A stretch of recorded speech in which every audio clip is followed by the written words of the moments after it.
Bro, you so petty. I hate you, cool. I was just turning the kitchen light off. I didn't mean to turn. We live from the 5, y'all. Man, look, I was just turning the kitchen light off, man. Man, that's it. Step on somewhere with your LeBron hairline. Man, let me get a cigarette. It's in my back. So look, y'all, we live, bro. We showcasing Dinomist today. This is my build. Cool has his own build of this deck. no longer have No, a build. Cool still has a build. This is his deck. I just took it and molded it into what I wanted, what I believe is good. But Cool has his own little take on it too. My own little take is just pure Dinomist. That's it. And you know what else, y'all? Cool's about to stop cutting me off while I'm talking. Nobody was cutting you off while you talking. You was just talking. I'll wait till you slapping the black off of you. Man, keep my black on my body. You can keep your yellow. Take your yellow and go in the bathroom and scrape your yellow off and find some black in you. You know what, y'all? Them dark ninjas, they be hating on us light brights. You know what I'm saying? They be hating on us, y'all. So anyways, we're gonna hop into the build, you guys. This is Dinomist. I am playing quite a few turbo cards because for this deck in particular, it's really important to make Electrum first before you pendulum summon, because sometimes you need a skill that's higher than 6 in order to pendulum summon out your Jackal King and your Chronograph and stuff like that. So you need to send a 7 scale or 8 scale first. So we play a lot of Electrum turbo cards, but minus that, it's pretty much how you know and remember Dinomist. It'll resemble very much like a Dinomist deck, except it's playing a lot of turbo cards in it. So we have 3 Patron, or Terran, the Peace Silent, I believe. He's basically just your searcher of your deck. He adds any Dinomist card. It's a really good card. All the Dinomists have the same base scale effects for high and low. The low scale Dinomists protect your Dinomist cards from being destroyed by battle or card effect. The high scale Dinomists protect them from being targeted. So you have 2 Dinomist scales. Pretty much your whole board can't be targeted or destroyed, which is really good. And they pop themselves and then they negate. And then I played 3 Plesios. As Cool stated to me, this card's really amazing. And then I read it and I said it makes sense. What he does is he makes all face-up monsters on your opponent's side of the field lose 100 attack for each Dinomist card that you control. Your scales, your monsters, your traps, your spells. It's really strong. I like it. It helps to assist with Terron to resolve his effect. I also play 2 Stegosaur. I think this card is easily one of the cards you should bump to 3. I'm working with what Cool gave me. Terron basically says if another pendulum monster battles your opponent's monsters, destroy that monster after the damage step, after damage calculation. So it kind of makes all of your Dinomists like Construct. If you guys know, Construct is banned. She's banned, y'all. And this guy makes all of your Dinomists just like her, except it's worse. They don't even have to battle a special summon monster. They just battle a monster and it's destroyed. Construct, she's banned. Do I need to say any more? Stegosaur is really, really good. We have double Spino. Spino and Rex assist in OTKs. They have multiple effects. Spino is really incredible. In fact, I understand Cool's reasoning for playing 3, but I had to cut certain cards just to make room for other stuff. So what Spino does is he allows you to tribute one other Dinomist monster, and you activate one of his 2 effects. He can either attack your opponent directly, which is broken, attack him directly for 2,500, that's devastating, or he can make another attack. So either way, he's an OTK maker. And if you read, none of his effects say you can only activate 1 per turn. So if you have double Spinos and the resources to resolve 2, you can either attack directly with both of them for 5k, or you can use both of them and attack twice. So you get 4 attacks. That's potentially game anyways. Spino's always going to be an OTK maker. And then we also play Rex. Rex is amazing as well. So we got to read you Rex because he's awesome. If he attacks at the end of the damage step, you tribute one other Dinomist monster, then to activate one of these effects. This card can attack again in a row, and if it attacks against piercing, so he attacks twice just like Spino. That's where they're OTK makers. Also, he has this other busted effect where you shuffle 1 card from your opponent's hand at random back into their deck, and then he gains 100 attack. That is amazing because none of them are once per turn. So if you have multiple Rexes, you can resolve both, hit 2 cards out of your opponent's hand, or you can potentially just attack a lot. Put it that way. So these guys are really aggressive, really powerful. And then I do play double Ceratops. What Ceratops says is if all monsters you control are Dinomist, minimum 1, special him from hand. So if you normal any of your level 4 guys and special him, you have an instant Electrum, Cleafor Genius, or Mistar Boy. A beneficial recruitment of Dinomist is they are waters, and they have level 4s and level 5s, and they're machines. So they're allowed to go into extra deck cards that a lot of decks aren't able to go into as one archetype. Like These guys can make Bahamut Shark Toad. They can make Cyber Dragon Infinity. They can make rank 5s like Volcasaurus. They can make Abyss Roller, really powerful. They can make rank 4s pretty consistently.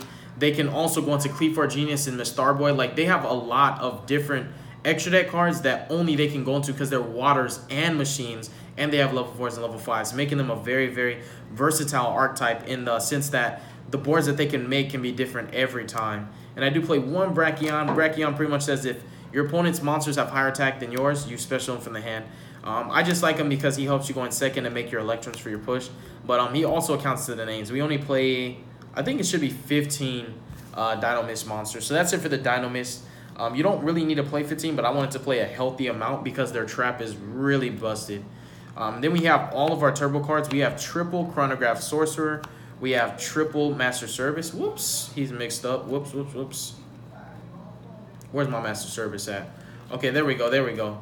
All right, so we have triple Master Service. We also have double Jackal King. And to add even more, we play triple Symphonic Warrior Guitar plus 1 mics. We're not playing this for the additional normal summon. We're actually playing this as another way to Electrum Turbo. It's a very similar theory to why I play Terraforming and Dragon's Ravine in my Zephyr deck. It's because you're able to pretty much discard a card for cost and gain an extra Pendulum monster on the field. And that's what it does. It specials Mike from the deck, and then you can basically normal summon and make your Electrum. Because this guy plays himself in scale, and he's a 7 skill, which really helps because you can Pendulum summon all your level 6 guys like your Chronos and your Jackal Kings. Really good. So I like this engine. No, there's no other Zephyr, no other Pendulum deck that actually plays this package. But I find that I might even start playing this in Zephyrs in my other Pendulum decks because this package is a whole nother way to make Electrum. It just adds to your Electrum Turbo cards. And we do play the Dark Worms. We have 2 of those and the 1 Cheerio. But really, we're just showing all the Electrum Turbo cards. We have triple Dragon Shrine and 1 Foolish. So we're going to count it together. We have 4, 7, 10, 13 Electrum Turbo cards. I found that that's more than enough in a 40-card deck to get your engine started before you even Pendulum summon.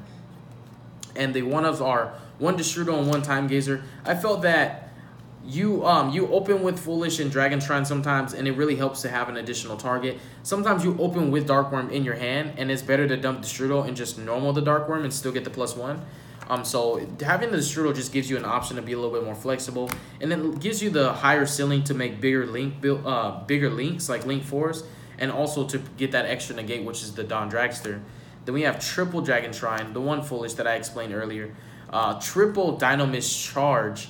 What this does is it adds a Dinomist monster from your deck to your hand, and if a Dinomist card is added from the field to your extra deck, you add it to your hand instead. And we all know that every single Pendulum monster, when it would leave the field, it goes to the extra deck. So basically, if your opponent tries to break the board, they give you cards back to your hand. They give you resources, which is really amazing. So I find this card helps you to grind. It makes it so difficult for your opponent to play around your cards and to break your board. It allows you to get pluses while they're trying to, basically push. Like, as your opponent's wasting resources to break your board, they're giving you advantage. And then I do play the 1 Limiter Removal. It's a very, very high ceiling card. High ceiling. And I mean, bro, high ceiling. If you Limiter Removal when you have Spinos or Rex, you're doubling their attack, and they can attack directly or attack twice. Like, you're OTKing. So Cool was very, very smart for telling me to play the Limiter Removal. The only trap that we play in this deck is the best trap that this archetype has is Dinomist Howling. We don't play Charge, we only play Howling. Why? Because it's not once per turn. On activation, you have the option. You can place 1 or 2 Dinomist monsters from your deck to your Pendulum zones. That's an option, and it's really good if your opponent clears your scales. You pretty much replenish them. Also, for the rest of the turn, until the end of the next turn, you can only Pendulum summon Dinomist. That doesn't really hurt that much. But the really beneficial aspect of this trap is it allows you to tribute a Dinomist and bounce a card, and it's not once per turn. So if you have multiples, you tribute the Dinomist for cost, bounce your opponent's cards, and your charge will allow you to add those Dinomists back to your hand. So you pretty much get free disruptions when you have 1 of each on the field. It's really good.